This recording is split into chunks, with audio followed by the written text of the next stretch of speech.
Hello, I'm Lonnie. I'm Amarylicious. Let me get that microphone situated where it picks us both up plainly. And we're Untitled Nerd Network. This is our first review since the last review we did, according to the logo that I had up on the screen, was Free Guy.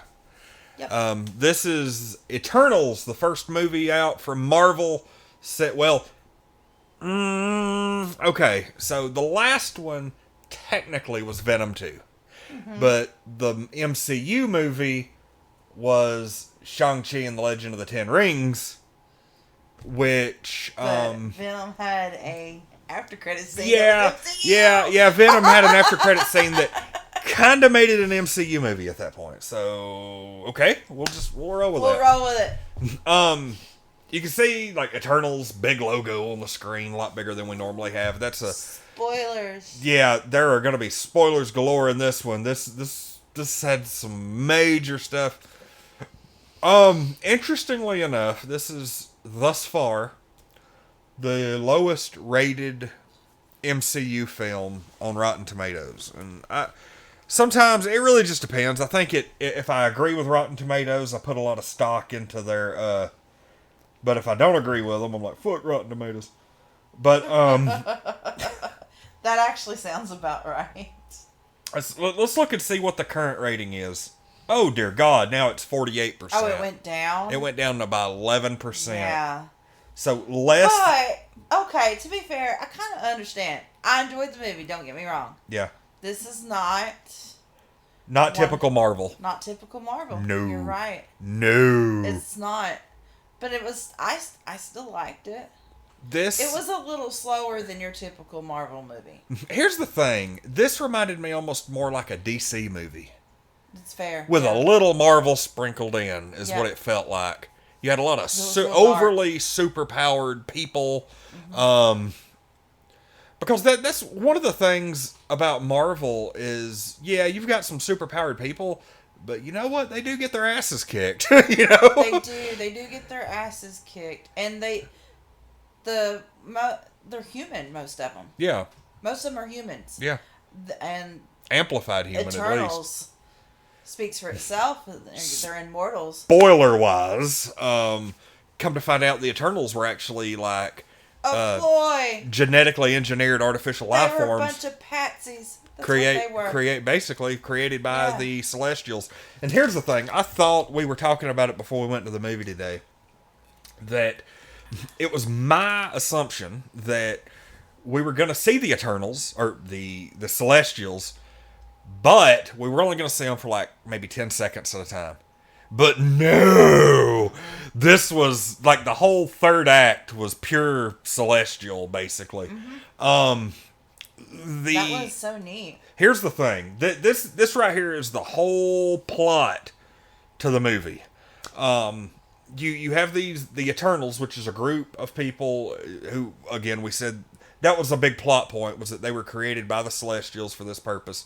And you think, and the way they show it is, oh, we're here, guardians of the Earth, to protect the Earth and the humans from the deviants, which are like these creepy monsters. Looks almost like the freaking Demogorgon from Stranger Things. That's exactly kind of what they look like. Bunch of those, really. Yeah. And but they're like, they have that vibe, rather. yeah, they're super powerful. They're damn near indestructible. Yeah. And like it takes a lot to put one down.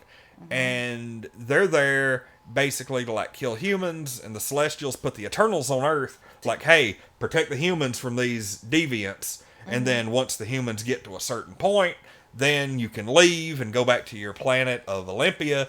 And come to find out that was all a big ruse by the Eternals, realistically. And this is actually a story that happened in the comics that I didn't know they were gonna go this route. Here's the thing, whenever they had mutants and the Fantastic Four and the Incredible Hulk, all these people who were exposed to radiation and it should have killed them, the reason they didn't is because this Celestial sleeping inside the Earth, his power kind of leaked to the surface in places. Gotcha. And it affected the DNA of humans to the point where certain humans, when exposed to radiation, exposed to cosmic forces and that's stuff, why. Okay. without that Celestial, all those people would have died from radiation poisoning and things like that. Got you. Okay. But I didn't even think about that for this movie. And then then the whole plot twist in the whole movie is, oh, the Celestials really have the Eternals here just to keep the deviants at bay long enough for the human population to grow to a point where this Celestial inside the Earth can hatch, eat them and destroy the Earth, and then that be it. And they're like, oh, well, that sucks. Yeah. And one of them, I don't remember who said it, but one of them put it as like they were basically there to keep humans, make a human feeding farm. Yep. Is what it was. They get so overpopulated, they just absorb them and destroy. But, you know, they also, in that process, make billions of other planets when they do. Yeah, and, I mean, it's... Basically, it's just a big thing. It's like the Celestials are number one, and everybody else is expendable. That was the moral of the story. Yeah. Because they've been around since well before life. I have a lot of, like... Okay, there was a spoiler that popped up like 2 weeks ago when the movie first did the big premiere. And, of course, people leaked it out that Harry Styles was in the movie. I'm pretty sure they even leaked that it was in the end credit scene as Eros, the brother of Thanos. I don't have a lot of background on Thanos, but I'm really freaking wondering why he looks so different from Thanos. Right. Does he have the same power level as Thanos? Does he... Well, why is Thanos purple with a nutsack chin? They're brothers in the same sense that Gamora and her sister Nebula were his daughters. Yeah, and they were sisters, but they're not really sisters. They're adopted. Could be the same for them too. I could see that being a theme in the entire universe. You know, maybe. I don't know. We'll maybe Thanos destroyed his people and said, "You're going to be my brother now." Thanos made his own family. Here's the thing. As far as I know, I don't know a lot about Harry Styles. I know he's a singer. I know he was in One Direction. Mm-hmm. Okay. I know my buddy Alex. Like, that's his man crush. Like, basically, he's like Alex is heterosexual, but he's like the one guy that I would switch teams for is Harry Styles. And I see a lot of that. That's what you call... Hold on. Let me make sure I got the term right. Hetero-flexible, I think. Maybe.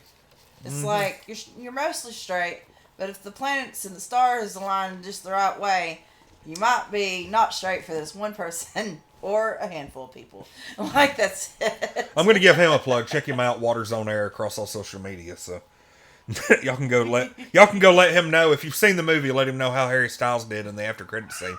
But the reason I even got on the Harry Styles subject is because it really bothers me that I look up Eternals cast, and of all the awesome people in this movie, Harry Styles is listed third.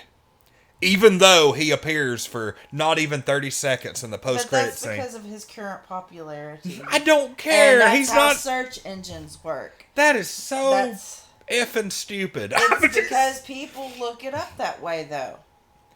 That's why. And look, here's the thing: we've got and another hilarious thing that I'm thinking is that like one of the main characters in this movie is named Cersei.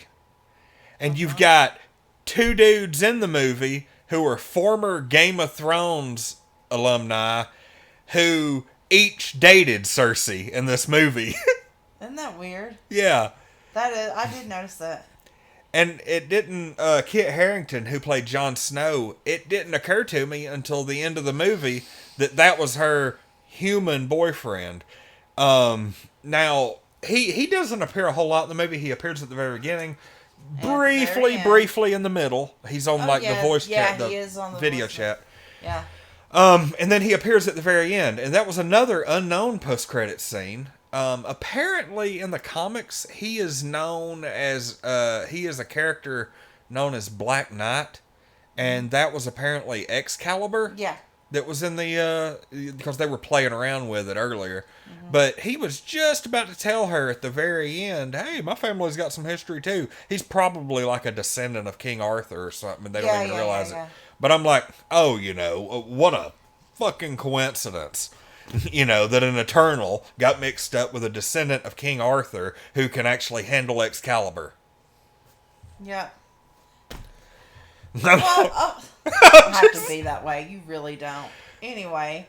That was the only thing that I thought was a little, okay.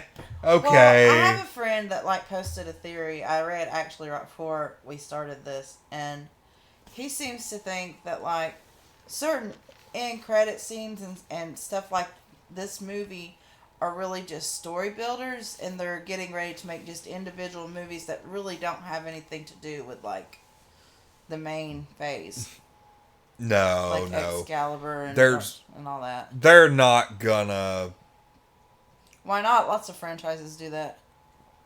Yeah, but I honest to God think that everything happening now is gonna lead up to. I don't know what Marvel's leading up to right now because my God, we've got a multi-layered story. You've got the street level stuff with Captain Falcon and Winter Soldier. And, we've got what apparently is the Thunderbolts, the Dark Avengers coming together. We've got the whole multiverse thing going on. Now we've got the space and Celestials and the Eternal stuff going on. And it's that could be just another universe, though, that has... But, they do make mention, though, of, Doctor Strange and... Now, they did mention the snap and everything. You were actually going to the restroom during... Well, the boyfriend asked her about why didn't you help with Thanos. Oh, okay, yeah. At the beginning of the movie. Yeah, well, they were... No, they show that in the previews. The big, twist in the, towards the middle of the movie was... Icarus. There was a character, Ajak. She was the one... Okay, she was their leader. Yeah, Ajak was the leader, and she dies right towards the beginning of the movie. When they first start trying to gather everybody back together. They find her dead. They found her dead, but come to find out... Icarus killed her. Yep, Icarus was with her, and staying with her. He knew everything, and he wanted to just let everything play out like it's supposed to. Yeah, and she was going to gather everybody. Yeah, and she was going to be no... Let's tell them what happened. Because it's they said they started to care for the humans. Yeah. They weren't supposed to get attached, I think. Yeah, of course. And they did. And once everything was figured out, I don't know how Ajax figured it out. Maybe it was because that one had her memory messed up and she kept remembering all their past planets. No, I'm pretty sure Ajak knew. She knew. That's he told her? No, she knew the whole time. The big dude, what was his name? That she talked to all the time? Oh, the Celestial. Yeah. I can't remember his name. I can't remember his name either. He told her from the get-go what was going on. Fastos? No. No. Start with an H. No, Fastos was the inventor, the guy who knew the technology and everything. I'm lost. I can't find it. But anyway, yeah, during that, she basically alluded to, hey, I've got all these memories. I know everything that we've ever done, and I don't want to continue doing this. It's just a never-ending cycle of death and all this, and she's like, we need to not do this anymore. And he's like, yeah, we do. And so he takes her to this place in Alaska, and there's a bunch of deviants down in this canyon. And they're walking around on the ice, and he's like, well, the earth has started heating up because this celestial's getting ready to hatch. The glacier's melted, and now these deviants are down here. And he just pushes her off the cliff down there with the deviants, and they end up killing her and taking her powers, and that's how the whole thing gets rolling. And then after that happens, he picks her up and takes her back to the cabin out in the middle of nowhere and drops her body and has a moment of, screaming anguish and then zoop, leaves. Dang. The movie, right towards the end, he flies into the sun, and I'm either going to say, I know 100% for sure that dude is not dead. He flew into the sun, he's probably absorbing a bunch of energy, and he's going to come back bigger and better than ever. He was already pretty dang strong. Yeah, he was already, really powerful. It took their combined might just to subdue him for a little bit. Just long enough to, but... Okay. It's funny because he was Icarus, and Sprite made up that story about Icarus flying too close to the sun and his wings melted. That was pretty funny. Fell. The coolest thing, the Celestials were so awesome in this movie, and you only got to see a couple of them. There was the main one that they were in contact with, and then there was the other one that hatched out of the earth, and it partially hatched. Like, basically, a hand and a part of its face made it up. And this thing is fucking huge. Yeah. It's like, it could be seen from space, I'm sure. Yeah. Like, the thing is seriously, like, one of its fingers is like the size of a city. Mm-hmm. Coming up out, there's no telling what all it destroyed. But anyway, it came up out of the ocean, and she ends up turning it, like, the way it ends, she ends up turning it to stone. Yeah. Well, now we've got this giant stone celestial. Just hanging out. Just there, and everybody's like, where in the hell did this come from? Mm-hmm. That's like everybody's... The dude's husband was like, y'all did that? He's like, I really don't want to talk about it. But yeah, that was pretty intense. Like, that was awesome. Because think about it, from now on, we have a big stone celestial just hanging out in the ocean. Yeah, and, I'm hoping, I pray to God that, because, when the aliens invaded New York in Avengers, people were like salvaging the technology and stuff. Mm-hmm. Well, I'm hoping really that she turned this thing to stone down to its very core. That way nothing can be salvaged from it. Yeah. Because remember, that's what Nowhere is in Guardians of the Galaxy, that they made a giant space mining colony inside the head of a Celestial. How that head got cut off, who the hell knows? Maybe they'll reveal that Galactus did it. Let's take a shot every time you mention Galactus. Have I mentioned Galactus yet? Nope, but that's the start of it. That is the start of it right there. But yeah, so there are a few other, a handful of good points that I want to hit on. Because we've pretty much covered the plot. Mm-hmm. Representation. We actually had, like, the first same-sex couple in the MCU, this movie. And it's funny because Kevin Feige, who is, like, the head of the MCU, basically, and, it's like the final decision maker, basically said, hey, this is just the start. Like, we've got a whole... It was so nice. Yeah. It wasn't forced. It looked real. Yeah. One of them wasn't, like, totally flamboyant or feminine. It took me a minute to realize what their dynamic was. Mm-hmm. Like, I thought that maybe it was his brother or something until it... Mm-hmm. Not his brother, but I thought he had just kind of fallen in. I thought that his partner was, like... I don't know what I was thinking, but I was like... It finally, whenever... It clicked? Yeah, then it clicked, and I was like, oh yeah, there we are. Not only that, but the lady, what's her name? Come on, work with me. Lauren Ridloff, she played Makari. I think that's her. Yeah. She played, she plays Connie on The Walking Dead. She is deaf, a former Miss Deaf America, and is actually deaf, and they use sign language a lot in this movie, which is fantastic. And, like, for anybody who doesn't know, like, I'm not technically deaf, but I'm deaf in my left ear, which is half deaf.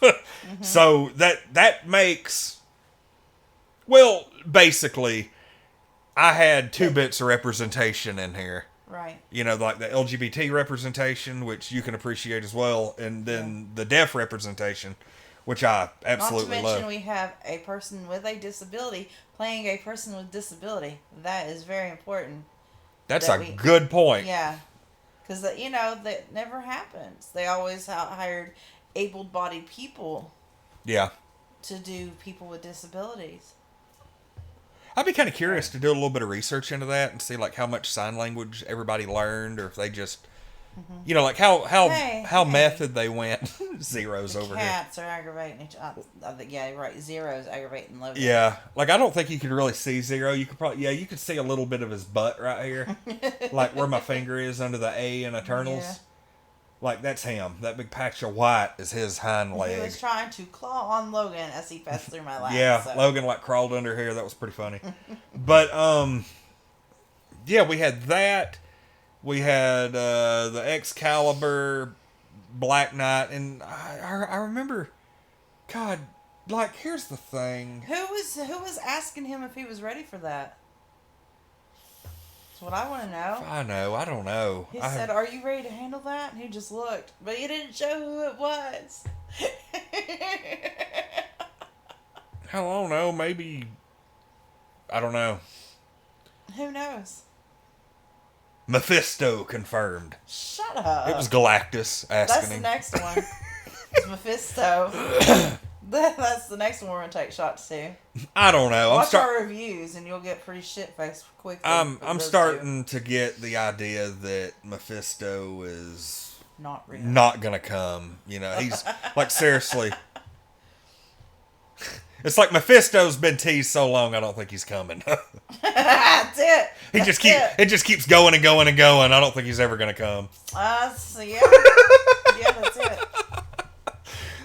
He done edge too long. Yeah. He can't even orgasm. But they, God, you just had to really throw it. You had to get real with it, didn't you? But Love it. But yeah, I mean, this movie opened up so many. Like, I really can't wait to watch it again, because this was our first real look at the Celestials. And this was just, the look at the Celestials here was almost like when we first saw Thanos we saw him during the end credit scene of Avengers, which, we've seen the Celestials here and there, but this was like the first real look. You remember when Thanos appeared in Guardians of the Galaxy, because he was talking to Ronan the Accuser? This is, I think, the first time we're going to see Celestials, and I cannot wait, because they're coming back. I mean, ain't Star-Lord's daddy, wasn't he technically a Celestial? Yeah. Just in human form? Planet form. Well, both. Yeah. He He had a human form and he had a planet form, and in the MCU, I'm not totally sure that like, I really don't think that he was a Celestial in the comics. Of course, they do change stuff up. right. But I mean, in the MCU though. But it was crazy because the Celestial that they're talking to appears, who I think is like Celestial Prime. He's like the leader of the Celestials. And he shows up in the sky at the very end and basically warps them out into space. And is like, I'm gonna take your memories, judge whether the human race is worthy to keep existing, then I'm gonna come back with my judgment. And I'm like, And that was the end of the fucking movie. Holy crap. Yeah. Because I cannot wait. That's gonna be so good when that finally happens. That's probably going to end up being like one of the big crossover movies, because there's no way in the world, because he ain't going to come alone. Right. Like, and it was backup. they did such an amazing job at showcasing the power of these guys, and they didn't even do anything. He just appears and everybody sees him in the sky, and he's like big enough that he could practically just pick the earth up and throw it. And he's like talking to him, and then when he teleports out, it's like, pew! And then he's just gone. And everybody's like, the fuck just happened? Like, I would have been wiping my ass at that point. And the boyfriend's like, well, I'm just going to see if I can go get Excalibur now. Yeah. Like that's going to do any good. It's like, sorry, buddy, a melee attack is not going to work on this one. Right. Probably not. Doctor Strange's like, I'm just going to sit this one out, y'all. I'm done. Well, he didn't fuck things up anyway. I don't know about that. We'll see. That's a whole other discussion. It is a whole other discussion. doing, Logan? Because we've got like so many things happening all at once, and it makes me wonder: did one particular person, are they responsible for screwing this all up, or is everybody working in tandem all the reason for the multiverse craziness? And not only that, but if the multiverse is getting ready to happen, do the Celestials give a shit about that? Probably not. You know, is that beyond Yeah, them? Logan. Like, do they exist outside of space time, and so the multiverse just doesn't matter to them? Where are the Celestials? Is there a place in space where they just hang out and shoot the shit, or are they beyond us, or like, what's the deal? You know, like, do they only take physical form just to show up and fuck with people, or? Sounds about right. Yeah, Actually. I mean, I don't know. There are so many questions. This movie. We got so many questions. Yeah, this movie did not answer anything. Oh, it didn't answer It shit. did nothing but That's ask. probably why it got such a low rating. You know, we're used to things being answered in MCU movies. Yeah. At least a little bit. This movie didn't do anything but ask a bunch of questions. Yeah. And, and God, I that can't- probably pissed the majority of their fan base off. Well, no. Because here's the thing. In Rotten Tomatoes, what'd I say? 48%? 48% critic score? Oh, it's critics. You know, because you know how basically anytime there's LGBT representation in a movie, you know how the audience review bombs it and it ends up with like a 12 score. 81% audience score. Okay. So the audience appreciated this movie a lot more than your The professional critics. And Gotcha. you know what? Lately, I've seen a lot of the critics are getting burnt out on MCU movies, but the audience isn't. Like, we Right. still want to go and see them on opening weekend because they're still firing on all cylinders. Yeah. And I went in expecting a 48% movie today, and I got an 81% movie. Absolutely. So, yeah, I wholeheartedly agree with the audience on this one. This was by no means the best MCU movie, but it had some of the best parts of the MCU that I've ever seen. Also, I'll go ahead and say this is the first movie that Marvel's put out since, you've been back home, that Joseph actually went with us to see it. Well, as soon as I said, hey, do you want to go see the movies with us Sunday? What are y'all going to see? Eternals? Yes, I want to go. Yeah. And he was excited to go. Despite his teenager look, he was excited to go. Yeah, he don't get excited about shit. But yeah, I mean, a fantastic movie. What do you give it? 1 to 10. I'm going to pull a U. I'm going to give it an 8.5. It's not quite a 9. It's definitely better than an 8. It's definitely not a 10. The after credit scenes were good, but meh. Look, It's a slow movie. It's not what we're used to. It was still a really good movie. I'd watch it again. yeah. 8.5. I'm not going to go to the theaters and see it again because Right. I've had that experience. Yep. But the minute that bad boy releases on digital and 4K Blu-ray, it's getting added anyway. It could be a shit ass movie, and it's getting added to that collection over there. I almost want to take a picture of all my movies and be like, "Look, this is like what the complete Infinity Gauntlet looks like." I'm sick of it. You know, so, but yeah, I actually forgot about my half-point grading system. So I'm going to agree with you because I was going to give it an 8, but I was like, no, it's worthy of an extra half. Yeah. And, yeah, I'll do that. 8.5. I totally agree with you. 100%. Because the movie had some of the, like I said, some of the best parts of any MCU film ever made. But there were some slow periods in the movie. But they were good enough that you didn't, lose interest. Oh, yeah, I'll yeah. give them that much. Even the slow parts were just like, okay, this is neat. This is It was good still story, world good- building, character Yeah. building, stuff like that. Yeah, it was, Overall, it was really good. Overall, a fantastic movie, and I'm sure repercussions for years to come in the Marvel Cinematic Universe. But yeah, my whole thought process was, like, I don't know. I'm still searching around for what eventually is going to cause mutants to appear. And something in the back of my mind is wondering, is this giant stone celestial going to have something to do with that? You don't know. Because think about it. You have this celestial inside the earth. Now it's dead. And it's been here since the very beginning. How is that going to change the ecosystem of the planet? That's fair. It has to have an effect. So, yeah. Anyway. I believe that is it. I'm very surprised that we both thoroughly agreed on everything. Yeah, we did. We never do. So anyway, that's it for this one. The next Marvel film is going to be No Way Home, December 17th. Let me check real quick and find out when Morbius releases, because we saw the trailer for it for the first time today. That was good. That looked really good. I'll be completely honest with y'all. Okay, so Morbius is next after that. Okay. December 17th, No Way Home. January 28th is Morbius. Yes, it said 2022, I believe. When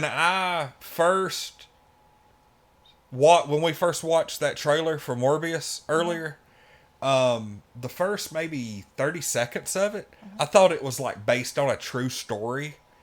Because, like the dude goes off into the jungle to look for, but then like when the bats fly out and he wakes up and and then it like the Marvel logo flashes and I was like, wait a minute, this isn't right at all.